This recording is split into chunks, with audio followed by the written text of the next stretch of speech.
చంద్రబాబు నాయుడు గారు. జై జనసేన, జై బీజేపీ. ధన్యవాదాలు. థ్యాంక్ యూ సింధూర గారు. తర్వాత వక్త మడకశిర శాసనసభ్యులు శ్రీ ఎంఎస్ రాజు గారు మాట్లాడాల్సిందిగా కోరుతున్నాను. 2 నిమిషాలేనా? అందరికీ నమస్కారం.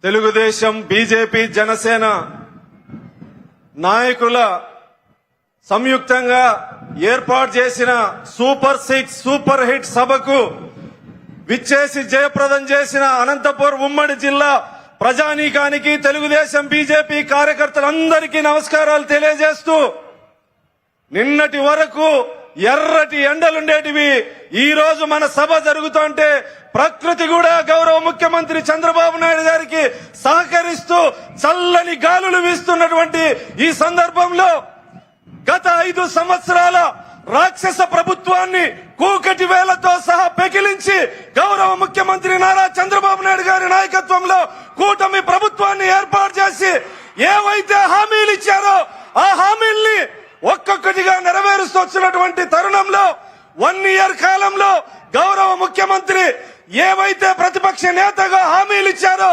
అవన్నీ ఒక్కొక్కటి నెరవేరుస్తూ ఈ రోజు అనంతపూర్ నడిబొడ్డున విజయ గర్వంతో ఏదైతే మాట ఇచ్చాడో అవన్నీ నెరవేర్చామని చెప్పి సందర్భంగా గౌరవ ముఖ్యమంత్రి సందేశం ఇవ్వబోతా ఉన్నారు. అదేవిధంగా ఉప ముఖ్యమంత్రి పవన్ కళ్యాణ్ గారు గత 5 సంవత్సరాల కాలంలో దళితులు, మైనార్టీలు, గిరిజనులు అన్ని రంగాలుగా అభివృద్ధి నోచుకోక వెనుకబడినటువంటి సందర్భాన్ని మనందరం చూశాం.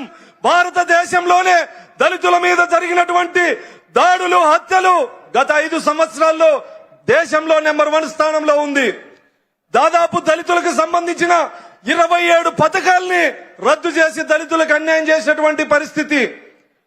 ఈ రోజు గౌరవ ముఖ్యమంత్రిగా నారా చంద్రబాబు నాయుడు గారు బాధ్యత తీసుకున్న తర్వాత అన్ని సంక్షేమ పథకాలని పునర్నిర్మిస్తూ చెప్పినవే కాకుండా చెప్పనివి కూడా దళితులకు, గిరిజనులకు, మైనార్టీలకు చేస్తున్నటువంటి పరిస్థితిని మనందరం చూస్తా ఉన్నాం. సూపర్ 6 అందరినీ నేను వస్తానా, వెనకాల కేశవన్ నా కోసం వస్తున్నాడు. గౌరవ ముఖ్యమంత్రి చంద్రబాబు నాయుడు గారి నాయకత్వంలో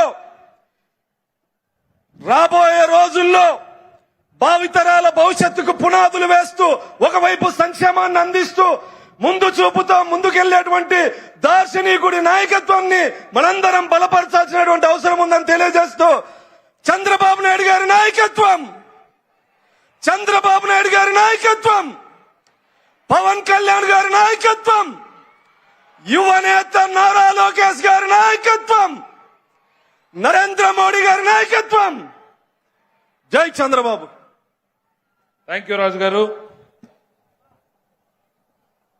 రాజుకు టైం గుర్తు చేస్తే అందరికీ గుర్తు చేసినట్టే ఇది మన నియోజకవర్గం నుంచి వచ్చినటువంటి మన కుటుంబ సభ్యులకి పలకరింపులాగానే ఉండాలి తప్ప సుదీర్ఘ ప్రసంగాలు ఉండకూడదు అనేటువంటిది చిన్న రిక్వెస్ట్. తర్వాత కందికుంట వెంకట ప్రసాద్ గారు కదిరి శాసనసభ్యులు మాట్లాడాల్సిందిగా ఆహ్వానిస్తున్నాం.